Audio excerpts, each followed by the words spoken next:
I don't watch Radio 1 all the time because sometimes there's niggers on there. And I don't like niggers.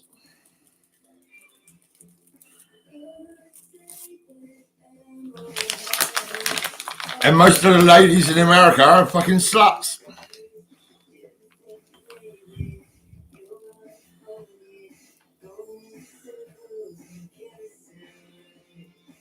All they want is your money.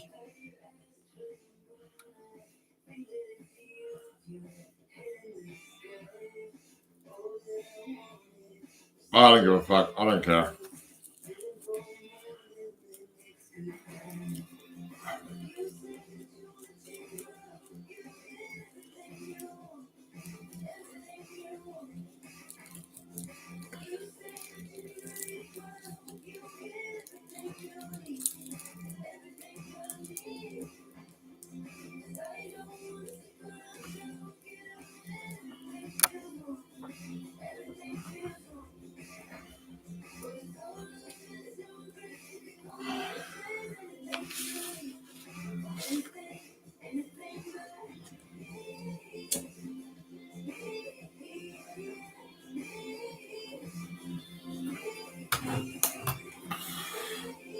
The piece of shit, the NHS is shit.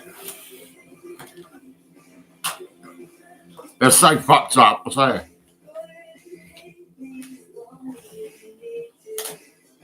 Microphone, yeah.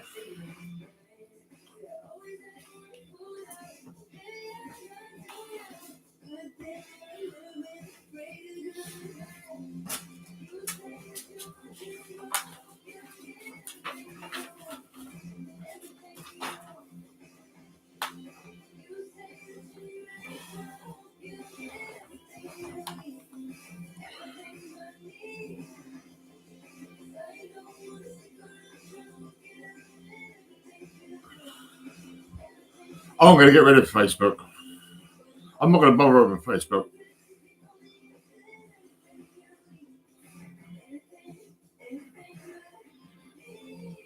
It's a lot of shit.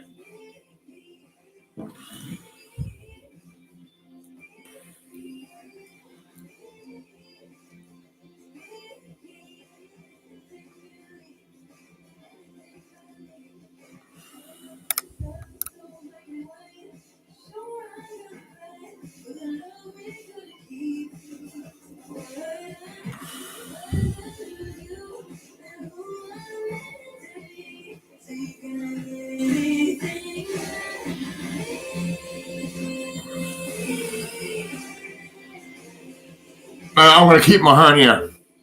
I've got some Nurofen today. I'm just going to keep taking tablets. I'm not going to fucking go to the hospitals. Because they're fucking shit. They're rubbish. And they kill babies.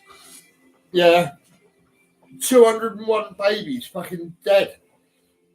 NHS, fuck off, will you? You're shit. On Future Sound, going to catch up with Mira and May after this from Rachel Chidamiri. Grew up loving Daughter, Coldplay. You can hear it in her sound for sure. This is All I Ever Asked. Rachel Chidamiri.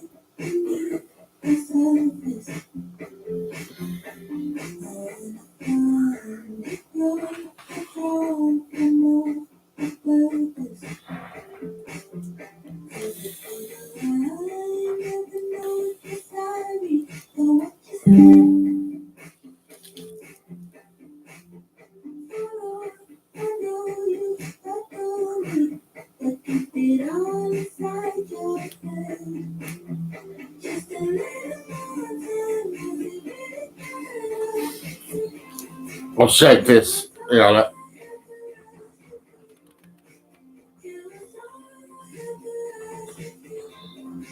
that's my mum's house, right? It's a council house, and there's drugs in there all the time.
Riri, all over us on Radio 1. Right then, it is time This is Radio 1's hottest record.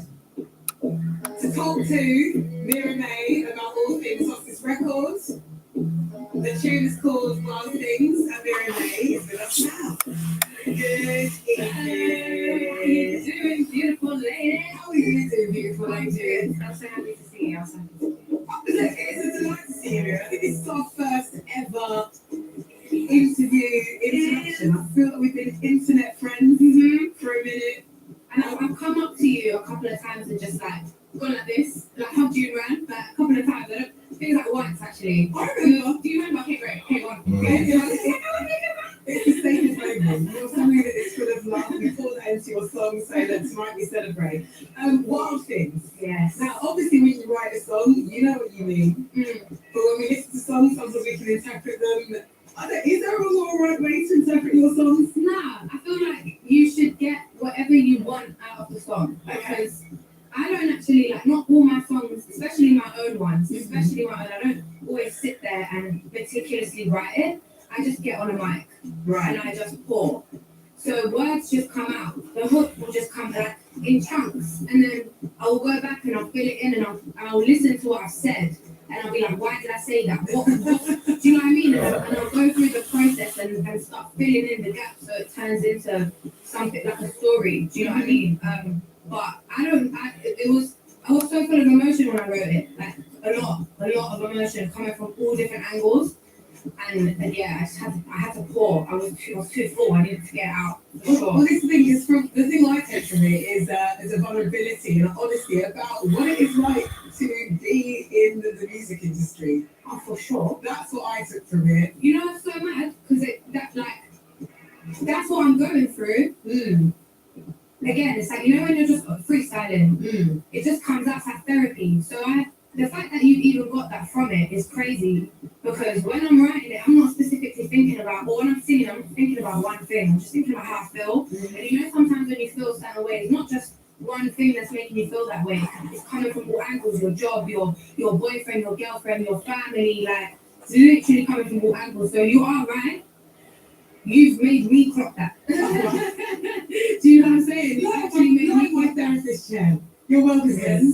I need another session, please. Don't be your face.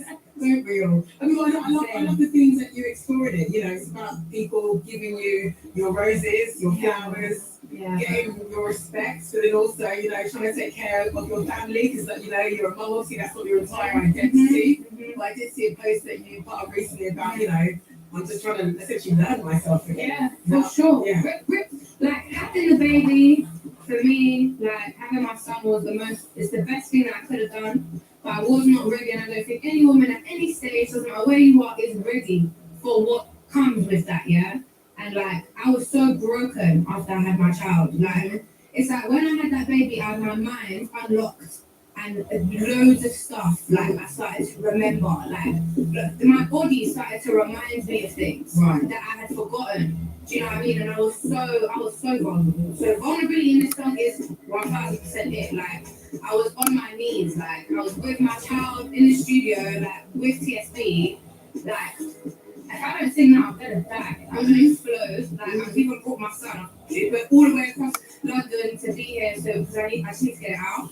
And like part of being a mum was that. I don't think if I didn't have my baby, like I don't think I would have broken down to then be able to like a phoenix. Do you know what I mean? Like I needed to be broken, like really broken, so I could evolve into the person who I am now, who is like a flipping superwoman, like being a mom, doing this music thing, like I'm not letting anything stop me. If I didn't break, like I don't think I'd be here. Do you know what I'm saying? Oh, for sure. I'm sure there's lots of people listening right now that can relate, whether they are parents or not, whether they Oh, are yeah. creative people or not.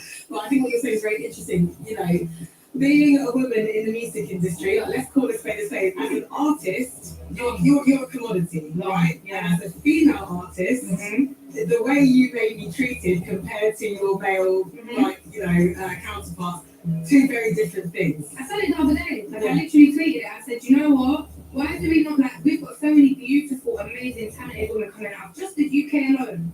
And when they say, oh, we're dropping an album, we're working on this, I don't get the same buzz and the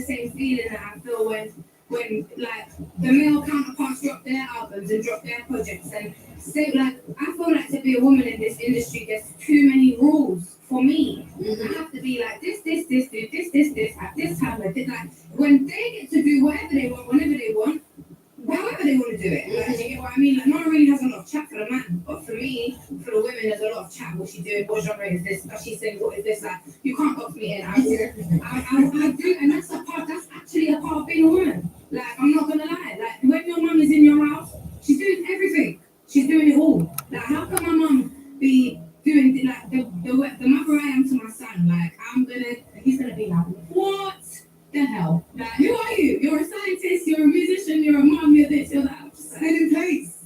You have to do it. Set You in have to do place. it. We're going to celebrate you and all of that in this tune. And now we've had this conversation. Dear listener, I'd say, yeah, taking these lyrics again, deeper. This is Miriam May. Oh yeah. Tonight's off this record. She would added, oh yeah. this is sorry, video, but This is Radio 1's hottest record.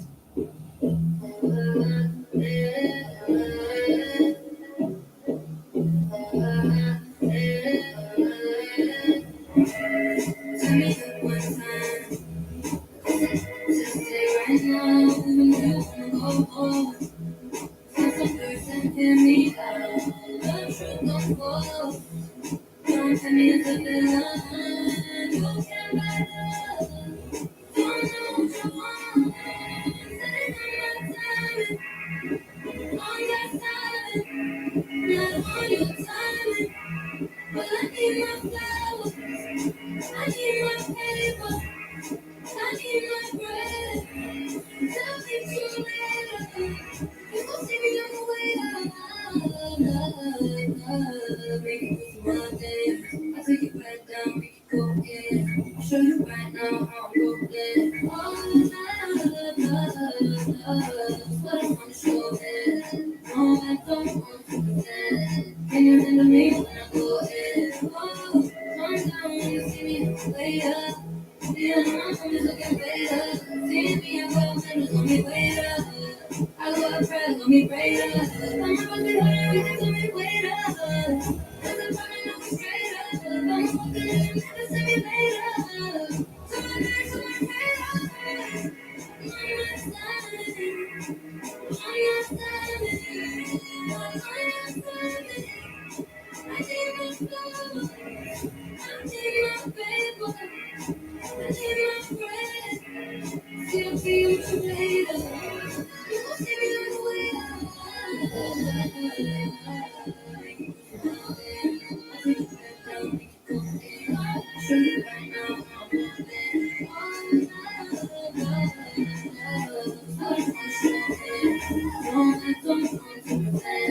Can you handle me when I go ahead? Don't need no hater. Come my way. I'll show you the way. Show you my way. Take me later. Don't take me today. You see my reputation. I'ma die on my way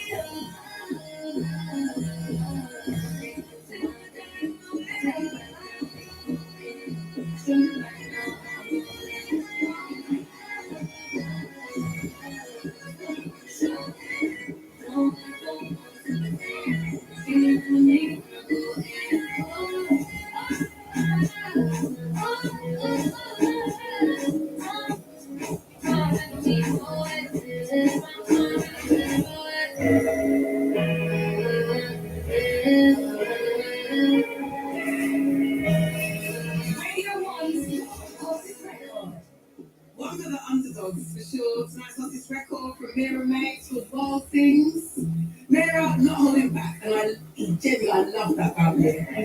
Just had a lovely messaging from Bridget in Quincy saying, if I didn't break, I don't think I'd be here. It's the best thing I've heard in years.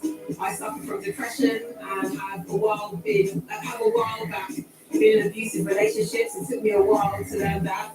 People don't realise that when you're very depressed, you are actually at your strongest. It doesn't feel that way because you are hurt, but you fight every day at times like that. That is strength. Thank you for the reminder. That's really powerful. You Same. That's really Same. powerful. But that is it in a nutshell. Like, that's actually it in a nutshell. Like, you know what? Mental health and creativity go hand in hand. And I'm saying, like, creativity from what you do to what I do, like, it's creative. We're involved in music, in like something that is artistic, yeah? Like, goes hand in hand with depression. It goes hand in hand with all mental disorders. Like, we need the creativity to escape our mental illnesses. Do you know what I mean? And it's like, especially from cultures like mine, Nigerian culture, like, my mum just told me pray, like, which is, I do pray even to this day. Do you get what I mean? But it's like, Got very religious money in my life. I'm like, well, my mum is now doing therapy. Yeah. 46-year-old Algerian woman, like, in therapy, which is like unheard of because I drilled it into her. I was like, we need to try and figure out how to help our minds. And I feel like that starts with being honest. Like, the more you're honest about how you feel, the more you'll realize there's more people that feel like you. Especially, like, again, writing this song, November 2020, I can say I was done out here. Yeah. Absolutely done out here. Like, to the world, I might have looked okay, but to my family, to the people who knew me, I was not okay. Like, and it's mad because you're a musician and you do music, and it's like no one would even know unless you do one of those posts where you let people know how you're feeling. But I'm not like that. I'm very scared.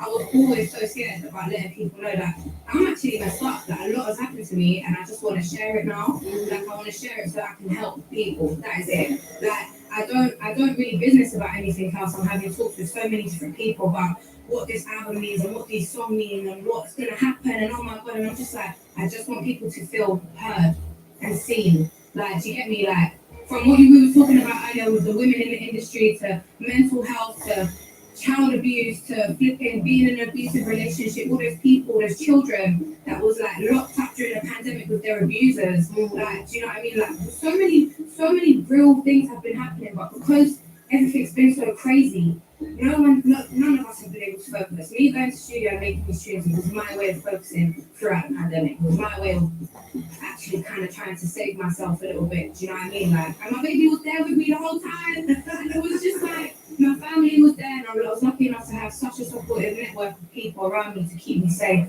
to keep me sane. Like, do you know what I mean? Like, so I want to be able to, because I feel so grateful and so privileged to have like all my family with me. I want to be the person who goes and the way they give me that blanket of comfort, I want to give that blanket of comfort to people who are on their own. Every time in my life I was on my own, music was the only thing that was with me. Like, when you have no one, you are in your house, you're either watching something, you're asleep, you're doing something you're not meant to be doing, or you're listening to something. And like, I want to help through listening. Do you get it? Like, I don't care about what I look like, what the pictures, they're great, everything's great, but just listen to what I'm saying. Like, and that message that you read me is a pointer to me, a personal pointer to let me know I'm going in the right direction. Absolutely. Like, 100%. And again, once again, big up to Bridget for sharing. Thank you, Bridget, you've got this, baby.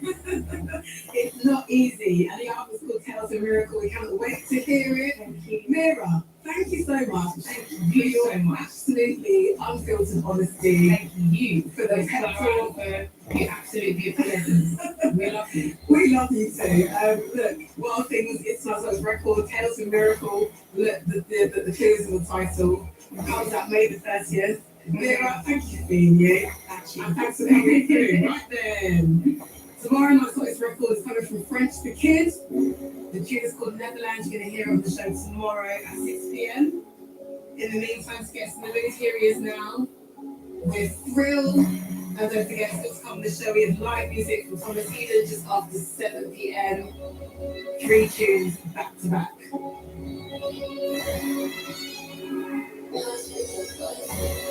Yo, look, me and bro, man, hop like the 4x4. We don't care about law with a mask and gloves. Young bad boys with the realest ones, got the bad D showing the whole gang love. Got more tricks than a bartender, G, I can't render when the vodka does. No stick, the rave right now, got the girls all round trying to fill this bus. Yo, got the girls all round trying to fill this way. Never look back when I saw that break, no face, no cases, felt that break. I can't laugh so I don't take trade, and I can't see broken, through this pain. No stand up when I laugh in my turn, I don't feel my man, I can't see bed. And I hold them flat, I think about it. She loves the way I make it feel. So stepping against that man. Bring her to the back of the car. She loves the friend, you don't know me, but you know my friend. And I hold them flat, I think about it. She loves the way I make it feel. So stepping against that man. Bring her to the back She loves her throat. I got English girls and the Irish ones. She got more than 3 times you. Like your track, hold up to the crew. Then back it up, stay up, get through. I'm a roll up past it. Wrapping up through like these boxes. Don't care back on my humble favorite. Oh, she gets me for the last time new. I got lost in my brain back then, entertain my pain, I don't have this pride. Got no time for no babes, no friends, I don't care about them with my goals, I'm right. He got back when he thought he trial and bought he back. I straight back in my face and once I love this past the day I died. Come on, friends, I'm there up. Easy, go sit down, see. Straight to boss, you feel me, come, let's go to bed, man, my team. That's the problem, to me, what they could leave, having one day. That's the little thing, I'm please, I'm not leaving my friends. And I hold them for the thing. I make the foot, so step on the side. Run out to the back of the car. She loves the throw, we don't know, we don't know my friends.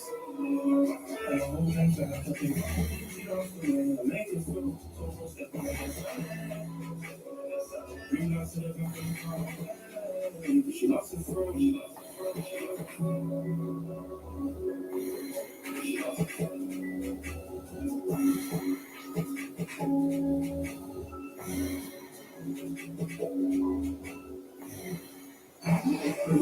Essentially, Shawn Mendes fans coming up tomorrow. Hey, Shawn Mendes, and I'll be on Radio 1 Breakfast with Greg James, finally. Make sure you're listening tomorrow morning at 8. Radio 1's Future Anthem.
Nilüfer Yanya, the dealer on Radio 1. Hello to Lynn in Derbyshire, just speaking about Mira May, saying I love this combo. Needs to be spoken about so much more. Thank you. Once again, thank you to Mira, because that kind of honesty, it is rare, you know. Some people can hold back and that's okay. But when people are free, I think it's always the best feeling. And yeah, hopefully that song and her words have got you feeling empowered if you are going through it right now, because you're not by yourself. I should definitely let you know. So big up Mira May. Right then, something new now for Frank Moody. New album incoming called Into the Ether. And this tune is called Massive Hill, but I'll let them tell you more about it. Hey Clara, John and Ned here from Frank Moody. I want to say a huge big up for spinning Massive Hill on your show tonight. This is a big moment for us as it's the first single of the forthcoming album, Into the Ether. We've been working on this guy for a long time, so it's amazing to be rolling this out. So thank you for the support, and I hope everyone enjoys. BBC Radio 1's Future Sounds. Future Sounds. With Clara Acto. Switchblade stars in magazines. So-called cars and limousines. Campaign smiles and creatine. Left footprint and me a free.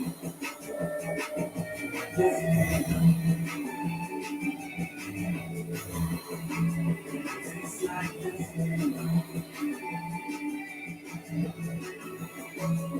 Just like this.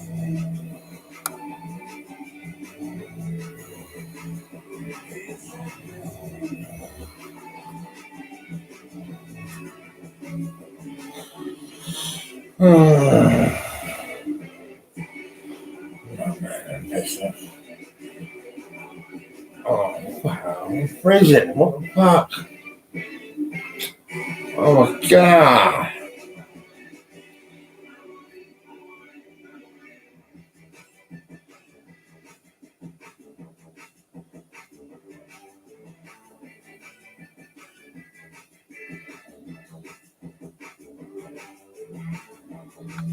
All the chickens taste like salmon.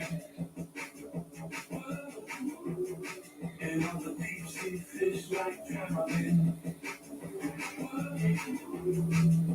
Fill me up with gasoline. Empty goes and let me breathe.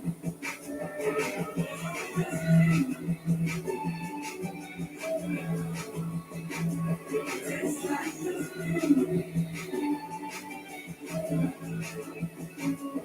Just like this.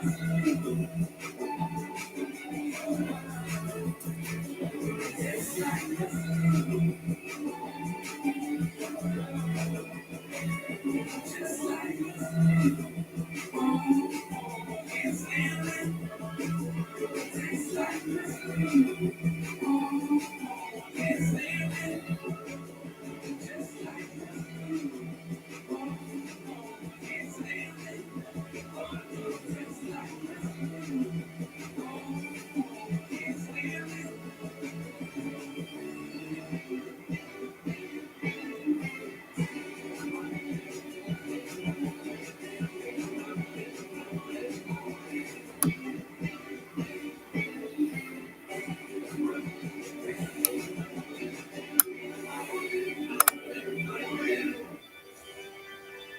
I'm very much here for any type of song that makes me feel like I'm in a spaceship hurtling through space in some sort of like old school TV show. Do you know what I mean?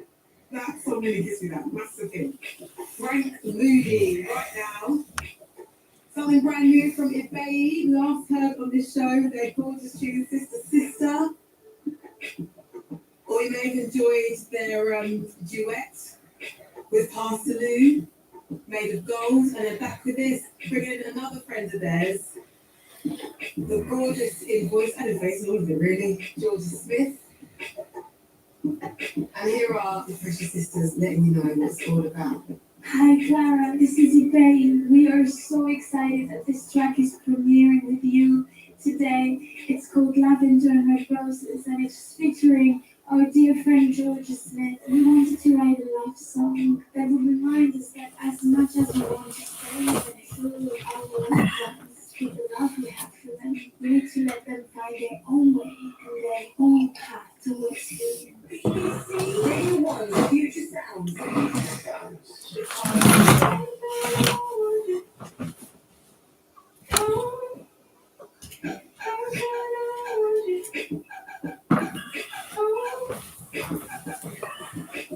Late at night, devil's eyes, in a life and in a life. Is it fate? Is it late? It's hard to look at you with so much pain. You can make open hearts, baby. Just look down at the dark, baby. Welcome to an open heart.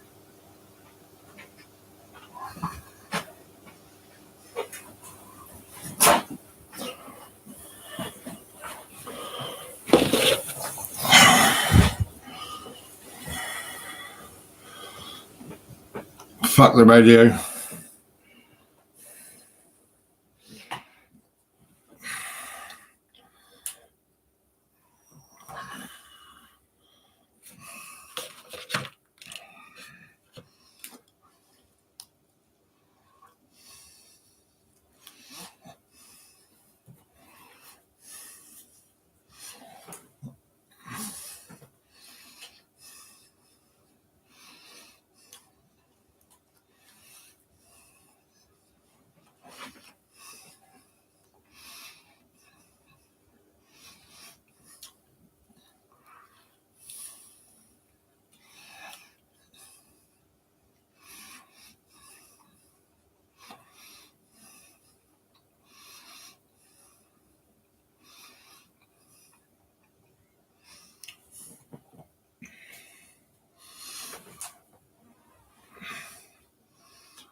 Or 9 degrees. So another cool feeling day, but not as cold as it will feel tomorrow in that northerly wind. So a cold few days in store. Tomorrow, lots of sunshine also on Friday, but both days will have wintry showers in a few places.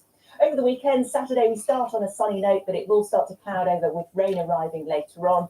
And Sunday, a similar scenario as well. We're expecting maybe some brightness at times, but also the chance of one or two isolated showers. Sunday's probably the better day in terms of drier conditions, and temperatures will have recovered slightly. It's into next week, we see temperatures recover further still, up to around 14 degrees, which is 4 degrees above the seasonal average. So things are looking a little bit milder into next week, but we've got a cold few days in store.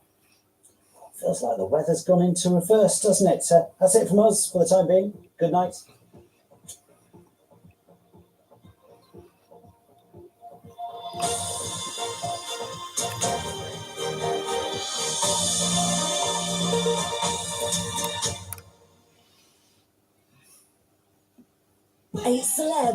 One Iceman. No red carpet, no hot tubs, no safety nets. No idea what they've signed up for. Freeze the fear with Wim Hof, a cold dose of reality. Starts Tuesday the 12th of April on BBC One and iPlayer.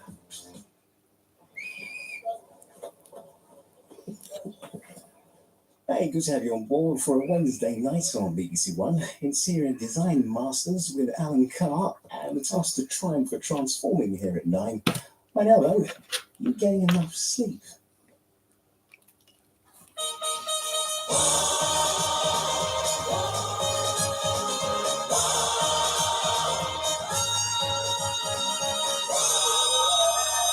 Hello and welcome to your Wednesday Long Show, live on BBC One and iPlayer with Alex Jones. And Harry Judd. Now, with so much going on in the world right now, from the events in Ukraine to the rising cost of living, it's no surprise that a third of us struggle to get to sleep. If that's you, do keep watching, because tonight Michael Mosley has the results of the UK's biggest sleep survey, as well as all the latest tips on how to get us to a good night's sleep. Also tonight, someone who never rests when it comes to protecting our pockets. It's Watchdog's Matt Allwright. What have you got for us tonight, Matt? Well, Harry, tonight petrol prices mean we're being squeezed at the pumps. But are the forecourts taking us all for fuels? That's a question I put to them earlier today. And mobile giant O2 has been putting pressure on people to pay up or else. The only problem is those people aren't O2 customers. So why don't they let us stop? I'm sure we'll find out. Thank you, Matt. Also joining us in the studio is a critically acclaimed singer who's had hits such as Say You Love Me, which she co-wrote with Ed Sheeran. But she's got her mum to thank for winning her very first Emmy Award. Please welcome Jessie Wells. Hi. So nice to finally meet you. And you. We always miss each other because we're having babies, Yeah. etc. Yeah. Well, we're going to be talking to you and your man about winning the Emmy Award. Oh my goodness, for Table Manners, the podcast that is super, super successful, and you're taking it on tour. Yes, we are. Yeah. Okay. Yes, we. Should I tell you about it now? Not yet. Fine. But we did want to start by talking about the very sad news that Tom Parker from the band The Wanted has died at the age of 33 after being diagnosed with brain cancer. Now, he was on the show not so long ago, and of course, Harry, this is really sad news for you this afternoon because you knew him well, didn't you? I did, yeah. It's desperately sad, Al. It really is. And Tom was just the loveliest guy, so charismatic and incredibly brave and positive throughout the process that he went through. And I think all I can say now is we send our love to his wife Kelsey and their 2 children. Yeah, and I didn't know him very well, but everybody, you can't fail to be touched by the news, can you? Well, you know? I heard he was such a great bloke, and it's just a brave man. It's awfully sad. Time now for an exclusive first look at Michael Mosley's new BBC documentary, How to Sleep Well. It's jam-packed with the latest science as well as the results of the UK's biggest sleep survey, which was launched right here on The One Show last year. So if you struggle to nod off at night, listen up, because this could have the advice that will change your life.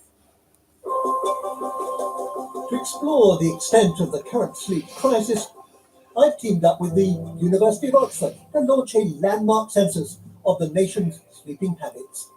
Leading the team are Professor Colin Espy and Dr. Rachel Sharman. What were the most interesting findings as far as you're concerned? The average sleep in the UK is 6 hours 48 minutes. Wow, that is shorter than I was expecting. Shorter than I would like. The recommended sleep for an adult is somewhere between 7 and 9 hours. To have the average lower than 7 hours is a bit of a worry. For years, I've struggled with insomnia, waking up in the middle of the night and finding it hard to get back to sleep. How did you sleep? I slept like a log. What's wrong with you? I only woke up when you were marching around the bedroom. I don't think I've slept through the night for probably a decade, maybe longer. To find out what's really going on in my brain when I'm asleep, Rachel has brought along a big miniaturized portable EEG machine designed to record the brain's electrical activity during sleep. But not all sleep is the same. In fact, it involves 4 distinct stages. And scientists are learning more than ever before about how they are crucial for our mental and physical health. Okay, so this is a bit of kit you want me to use, yeah? Yes, please. All right, okay. Good look. You like that? I'm the first person to use this device outside the Oxford lab. Rachel would use the data to map out not just how much sleep I get, but crucially how much of each stage of sleep. Results time. Results time, exactly. You were in bed for 8 hours and 21 minutes. But actually, when we add up all of these awakenings that you had, you're only spending 75% of the time in bed asleep. So that means a quarter of the time I'm in bed, I'm awake. Exactly. All too often, these awakenings are preventing me from reaching the stage of deep sleep. We need our deep sleep to detoxify the brain. It is our brain's laundry system. It flushes out all those toxins that have built up. You're not sleeping enough. And if we're not sleeping enough, we're putting ourselves at higher risk of all sorts of nasty things like cardiovascular disease. In the UK, over 5 million adults are believed to suffer from insomnia. One of them is campaigns coordinator Valerie. I just feel like I do sometimes have brain fog. So I do sometimes forget the simplest words. On average, Valerie gets between 4 and 6 hours of broken sleep each night. I'm not in a happy place. I'm wiped out. I've not been asleep that long. I'd probably say about a couple of hours or so. Seeking answers, Valerie's meeting Colin Espy. I'm going to suggest something that we call the quarter of an hour rule. The average good sleeper falls asleep within a quarter of an hour. If you don't fall asleep during the night, within that quarter of an hour period, you say to yourself, Valerie, I'm just going to go do something else for a while and go back to bed when I feel sleepy again. But then what if I wake up 10 times? It defeats the purpose, right? We're trying to break a habit, a connection. So even in the one night, you might have to do this several times. I'll give it a go. There we go. Yeah. That's all I'm asking. If the quarter of an hour rule works, it will hopefully train Valerie to get back to sleep much more easily. Women reported lower sleep satisfaction than men in our census. And there were some other intriguing insights.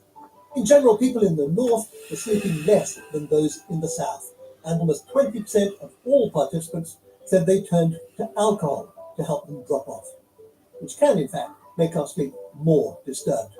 After 3 months, Valerie has been following the quarter of an hour rule and has had a slumber breakthrough. I slept for 10 hours. Seriously, that never happens. I woke up about 8:25, which was 5 minutes before I set the alarm, because I set the alarm 8:30 this morning. And I was just like, I can't believe it.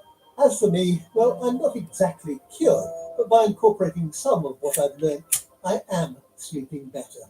And the really good news is that sleep science is continuing to evolve at a rapid pace, with exciting and revolutionary solutions on the horizon.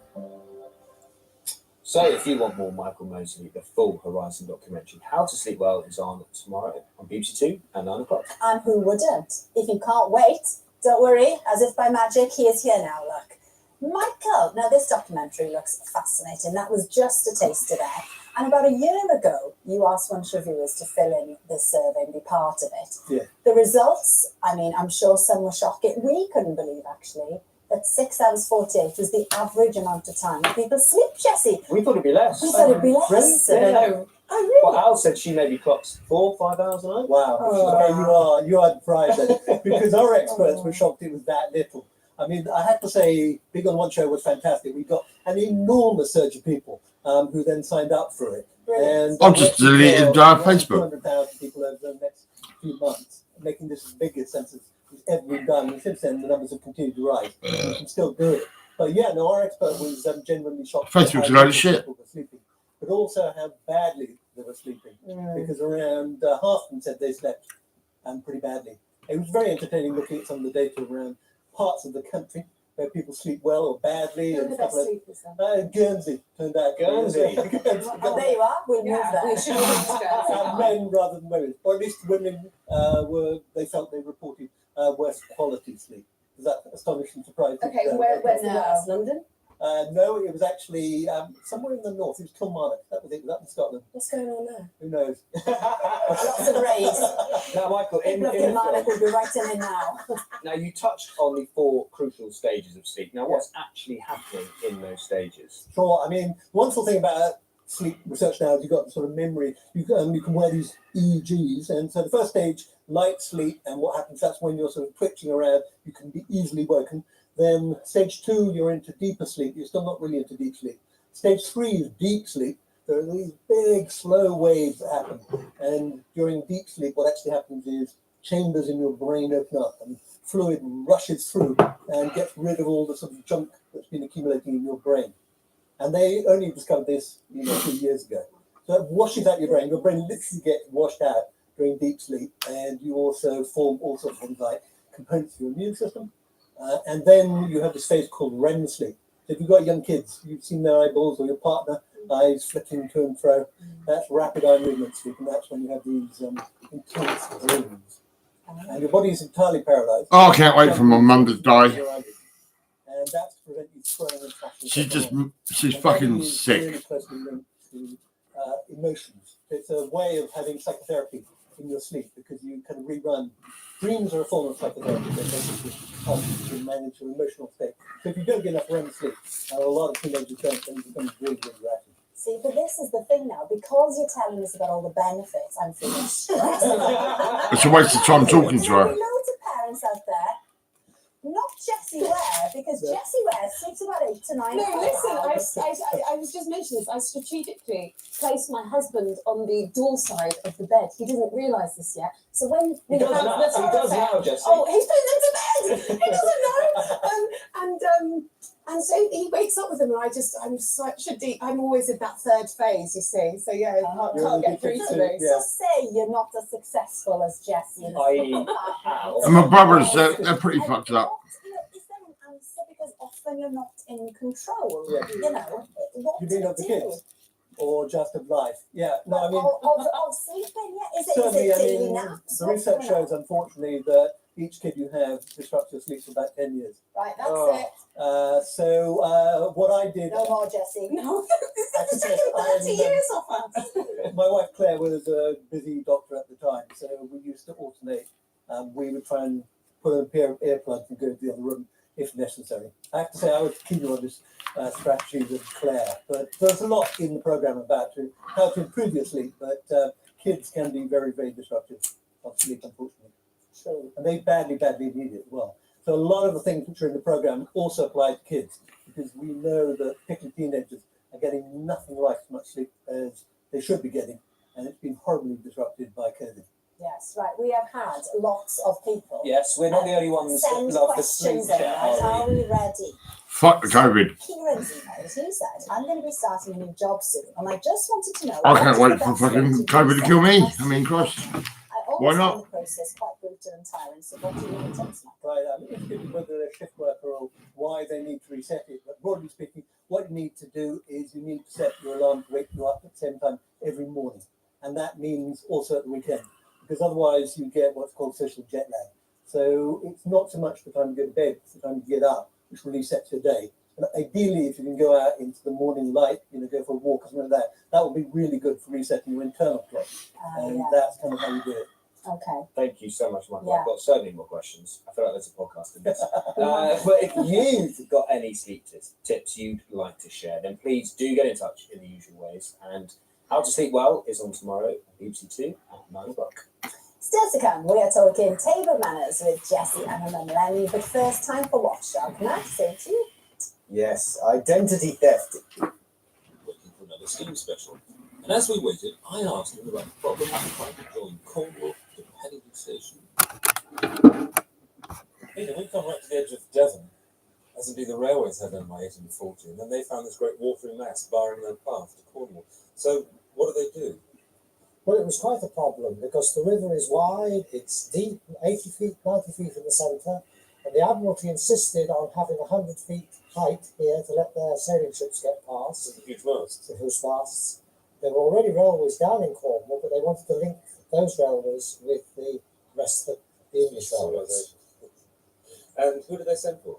Well, Brunel, he was the engineer for the Cornwall Railway, as he'd been for the South Devon Railway and the other associated companies in the Great Western. So what was the exact system that he used to build the bridge? Because it doesn't look a strange shape. It is. He built a smaller version of this principle before at Chepstow, which is no longer with us. But this was much the biggest version of it. And he had a combination of an arch and a suspension bridge. The arch tubes, those big ones right on the top there, and they're thrusting outwards because of the weight on them. Okay, the yes. pillars, yes. You normally need to have strong abutments to take that. The suspension bridge, as you can see on the road bridge behind, the cables there are anchored in the land and they're pulling in. So he can bind them all up there. And in this end, where you see his name, I.K. Brunel, engineer 1859, the chains and the arch come together and all the forces in and out disappear. So really, it's a sort of self-contained unit, and you can put it anywhere and then just support it on the pier. That's right. The problem is it's 100 feet up in the air and you can't lift it up there.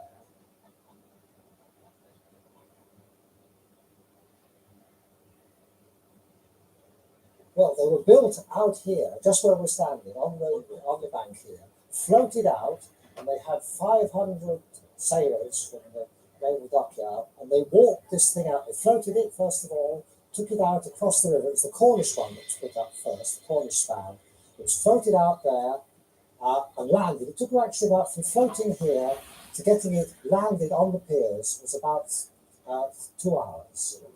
40,000 people on these hills around were watching it. And some of them, somebody, entrepreneur, charged some of them 5p, a shilling in old money, for the grandstand views, just to watch.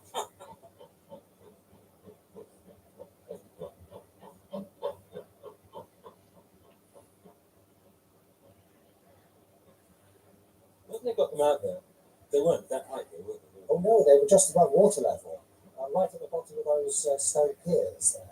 They then had over 18 months or more to jack them up with great hydraulic jacks. They weigh 1,000 tons, these trusses. Jack them up little by little, put new masonry in to support them while they reposition the jacks and carry on again. A very, very slow job. It was. I mean, I think that if the same construction were adopted nowadays, they'd have to do it the same way, which is perhaps why this bridge has never been duplicated. It's a slow construction job.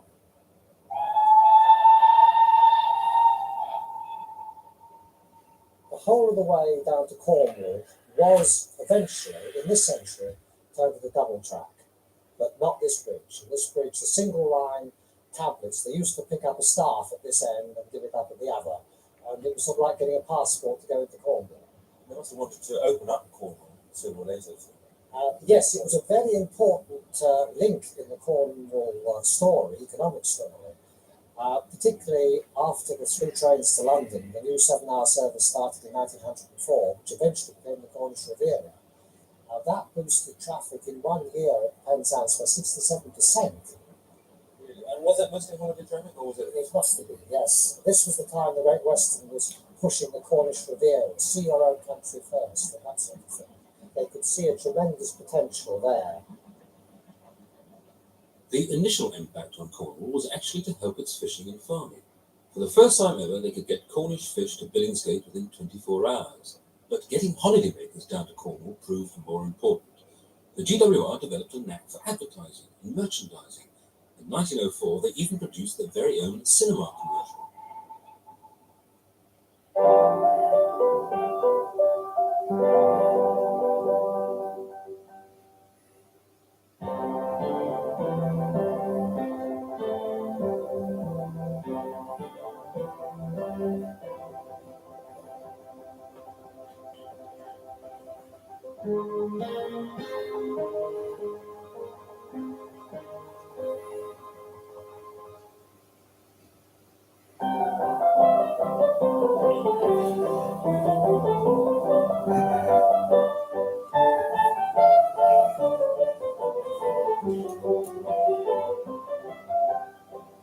Nothing much seems to have changed in the holiday scene. Visitors mucking around on the beach, the local fishermen staring at the visiting grottles, and the seagulls waiting for the fishermen to come out and do some work. Someone might even go for a swim if the right machinery could be found.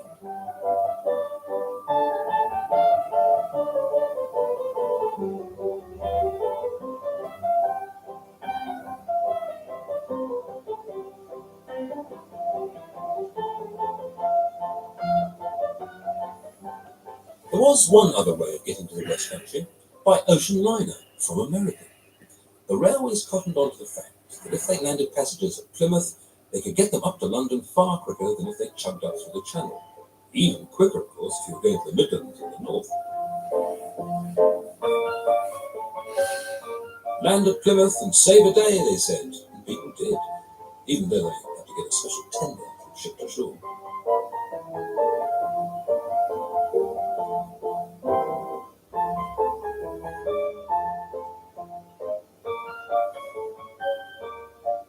It's odd to think that these people were paying extra to get off their ship early. Nowadays, they'll be paying more for one extra day on their cruise liner.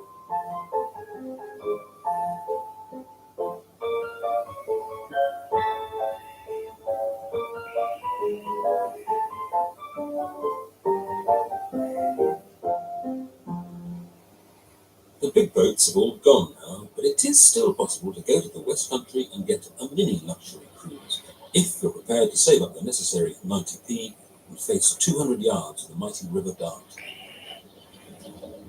I'm going across the water from Dartmouth to Kingswear, and the difference is that Kingswear was in touch with London. This was the end of the line from London. People poured down here because this was not the poor man's Italy, in fact it was the rich man's Italy, it was the Italian part of England.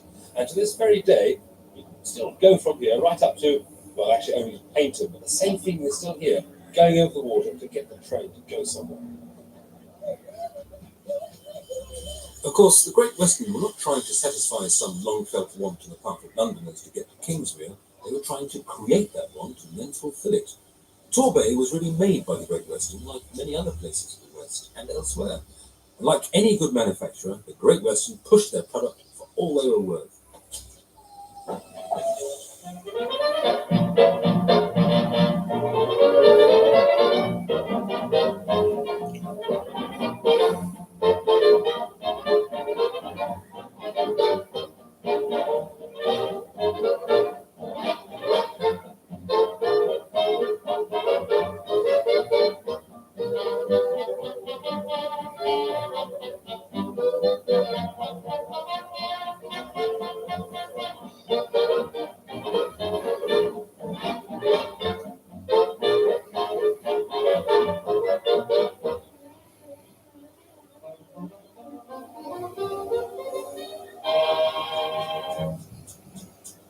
Along the line from Kingswear is Goodrington Sands, one of the last places left where you can still descend straight from a steam train onto the beach, as the GWR decreed that mankind should.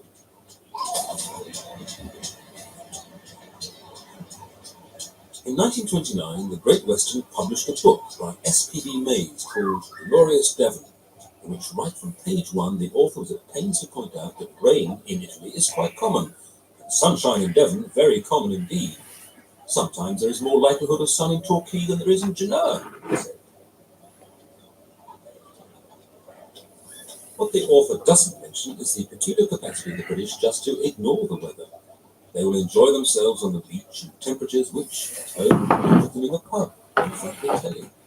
Who else would hire windshields and then call them sun caps? Who else would bring with them enough furniture,